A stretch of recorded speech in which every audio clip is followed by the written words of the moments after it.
আসসালামু আলাইকুম। আমি আপনাদের আজকে নিয়ে এসেছি ঢাকার গুলিস্তানে। এখানে আজকে আপনাদের ঘুরে, ঘুরে দেখাবো টাকার দোকান। এখানে হযরত গোলাপ শাহ রাহমাতুল্লাহ আলাইহির মাজার দেখাবো। এখানে গুলিস্তানে ফুটপাতে মানুষের কি অবস্থা বা ব্যবসা-বাণিজ্য, ফুটপাতের দোকানপাট সবকিছু থাকছে আমার আজকের ভিডিওতে। তো শুরুতেই দেখতে পাচ্ছেন এখানে টাকার দোকান। কি আজব একটা ব্যাপার! টাকারও আবার দোকান হয়। যারা দেখেননি জীবনে ১ম দেখেছেন তাদের কাছে কিন্তু ব্যাপারটা অবাক লাগবে। এখানে ব্যাপার হচ্ছে আপনি পুরাতন ছিঁড়া-ফাটা নোট দিয়ে কিন্তু আপনি ভালো টাকা নিতে পারবেন। বিনিময়ে কিছু টাকা ডোনেশন দিতে হবে।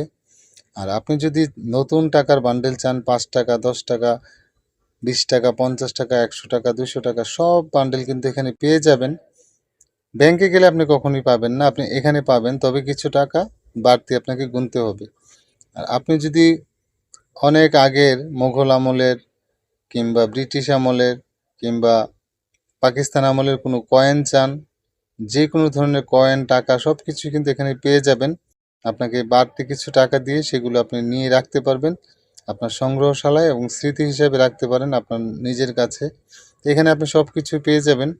তো আমরা যদি আপনাকে একটু সামনের দিকে নিয়ে যাই, দেখুন এখানে কত ধরনের দোকানপাট, কত দোকানি কত ধরনের পোশাক সাজিয়ে বসে আছে। এখানে জিন্স প্যান্ট, শার্ট, গেঞ্জি, পাঞ্জাবি, বাচ্চাদের পোশাক, কত ধরনের জিনিস এখানে যে পাওয়া যায়। কোমরের বেল্ট আছে, তারপরে মানিব্যাগ আছে। মানুষ কিন্তু দিক বিদিক ছুটতেছে। এখানে কিন্তু কেউ কারো দিকে তাকানোর মতো একটু সময় নেই।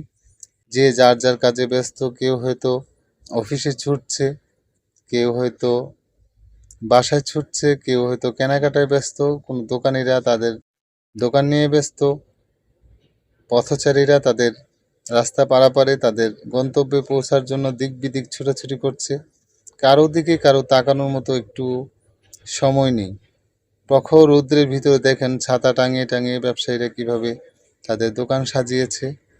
কাস্টমাররা তাদের প্রয়োজনীয় জিনিসটা এখান থেকে সংগ্রহ করছে।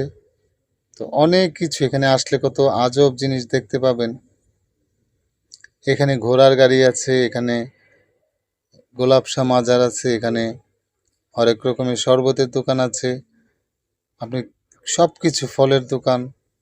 মানুষ কিন্তু ছুটছে এই প্রখর রৌদ্রে। এই যে এক হুজুর দেখেন ব্যাগ নিয়ে হাঁটছে তার ব্যাগ বিক্রির জন্য।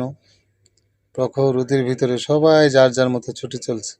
তা আমি যদি আপনাদের এই পাশটা একটু দেখাই, এই পাশে কিন্তু দেখেন ফলের দোকান, বিভিন্ন দোকানপাট, সব জায়গাতে কিন্তু ব্যস্ততা। এই যে আপনাদের সামনে কিন্তু এই দেখেন ঘোড়ার গাড়ি, পুরান ঢাকার ঐতিহ্য ঘোড়ার গাড়ি। এই ঘোড়ার গাড়ি চড়তে চাইলে আপনারা ঢাকা গুলিস্তানের গোলাপ শাহ মাজারের কাছে আসলে কিন্তু এখান থেকে আপনারা ঘোড়ার গাড়ি চড়তে পারবেন, এখান থেকে সদরঘাট যেতে পারবেন। তো এই যে আমরা দেখতে পাচ্ছি এখন গোলাপ শাহ মাজার, গোলাপ শাহ রহমতুল্লাহ আলাই এখানেই শায়িত আছেন। তো এখানে দেখতে পাচ্ছেন যে গ্রিল লাগানো আছে, এটা কিন্তু টাকার একটা ঘর। এই ঘরে কিন্তু সবাই টাকা ফেলে একদম ভর্তি হয়ে আছে টাকাতে। সবাই যার যার মনের ইচ্ছা পূরণের জন্য এখানে টাকা দান করে। কিন্তু একটা জিনিস আমাদের সবাইকে মনে রাখতে হবে, আল্লাহ ছাড়া কিন্তু কোনো সাহায্যকারী নেই।